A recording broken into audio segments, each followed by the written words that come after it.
Hello, everyone, and welcome to the Sackcloth and Ashes News Report. This is Gwendolen Song. Friends, we have some very important news to share with you this evening. The U.S. Army National Guard, it grounds all helicopters following fatal crashes. Yes, the U.S. Army National Guard has grounded its entire helicopter fleet following two crashes that happened within a span of 11 days. This decision was made due to an Apache helicopter crash on February 12th that injured two Utah Army National Guard pilots. Then more than a week later, there was another chopper that crash landed in a rural wooded area in Mississippi. Two very experienced pilots in that crash, they instantly were killed. One was a Delta Apache instructor, and the other was a test pilot. Very key military roles. So this aviation safety stand down, it took effect on February 26th, and it will carry on indefinitely. And it will allow for the force to conduct a thorough review of its safety policies and procedures with the help of aviation experts.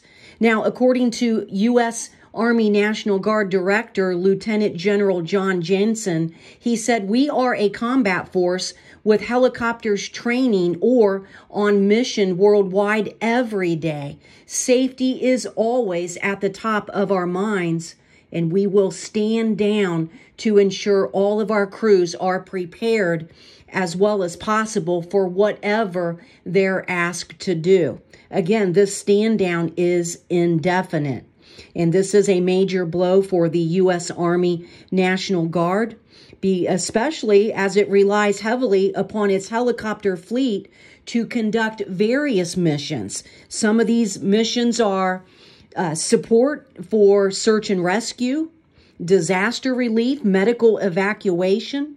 Now, the grounding also increases concerns over the basic safety of rotary wing aircraft across all services, which have been plagued by multiple aviation mishaps in the last couple of years. Remember, back in February 2023, we had two Tennessee Guard members were killed when their Black Hawk helicopter crashed during a routine training flight.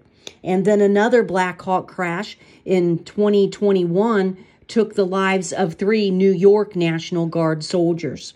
So these helicopter crashes, they may look like random mishaps, but the question needs to be asked, is there a concerted effort to disarm the U.S. ability to defend itself? Yeah, there's a question that should rest on the hearts of all Americans, especially as our borders are as open as a coffee shop during rush hour. You never know who is going to come in and grab a cup. And so what we're not being told because of issues of national security is, are there any patterns that are being identified internally? And has our military aviation sector been infiltrated? Can professional snipers successfully take out our helicopters with computer warfare or by scrambling flight equipment?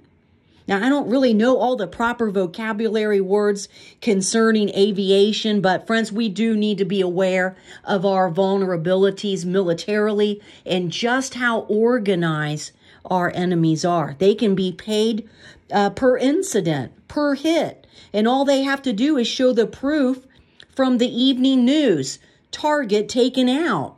So now, if all these helicopter crashes are mechanical failure, well, then that's another issue all to itself. Now, according to former Apache pilot T.J. Millard, he was in an interview with News Nation, and he said, there is an uptick in accidents, and there is a very significant and thorough safety check that goes on before and during the flight for all branches. He says there is a pre-flight checklist. There's a walk around prior to the flight to ensure that all the panels are closed and that the aircraft is up to date to fly. It's a very thorough examination of the aircraft, he said. And he also said in the interview that as aviators, we have the utmost trust in the crew members that service the helicopters and across all aircraft in all military branches in general. The crews who work on them are extremely trained, and they take the same care as if they were flying it themselves. So he expressed a lot of confidence in those who are working on the aircraft. But again, I'm just a regular person here. I'm just expressing my opinion, and I'm asking some big questions here. Has our military been infiltrated on multiple levels? And are you lifting up all of the U.S. military in your routine prayers?